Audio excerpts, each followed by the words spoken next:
I'm going to introduce another clinician to the workflow now, and unlike the other clinicians, this clinician is going to get a Citrix Zen app published desktop as their session, and they're also going to introduce a mobile computing device into their workflow. Like any other clinician, I can walk up to any other device that's available and simply tap my card to begin my session.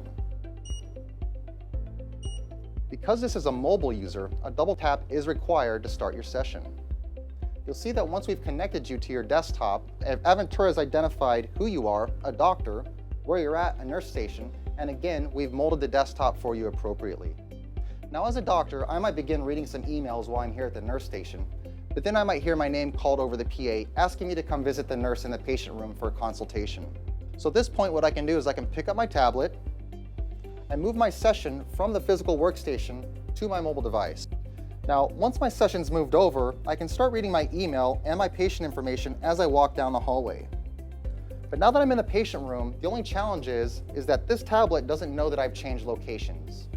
My printers and my application set all still think I'm over at the nurse station where I started my session. But with Aventura, it's easy to bring location awareness to this device. I can simply walk into the room and tap my card where the nurse is currently working. You'll see that when I tap my card, I don't impact the nurse's session, and instead what I do is I bring location awareness to the mobile device. So what we've just done is we've just updated the default printer to the printer that's closest to this particular exam room.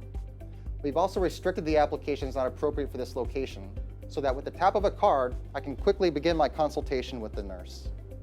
Now, while this is a great viewing device, this is not a great input device. So if I did want to make some notes, I might want to transfer my session back over to the physical device here. And to do that, all I've got to do is double tap my session. But you'll see, while I was consulting with the nurse working in this patient room, our obscure screen actually invoked on this exam computer here where the nurse was working. This is brought up just to protect patient information that might be visible on the screen. That way other family members walking in and out of the room, or even other patients walking down the hallway in the hospital, can't see the patient information visible on the screen. If the nurse wanted to get back to their chart, the nurse can simply either move their mouse or hit a keystroke on their keyboard. As a doctor, if I want to move my session from my tablet over to the physical device, all I need to do is another double tap. You'll see upon a double tap, it prompts me for my two-factor authentication. It then connects the session that was on my mobile device to the physical workstation. At this point, I could take full advantage of the larger monitor and the keyboard to enter any information I needed to about this patient. And if I was ready to go back to my nurse station or go visit another patient, it's easy to reconnect my session back to my mobile device and continue with my workflow.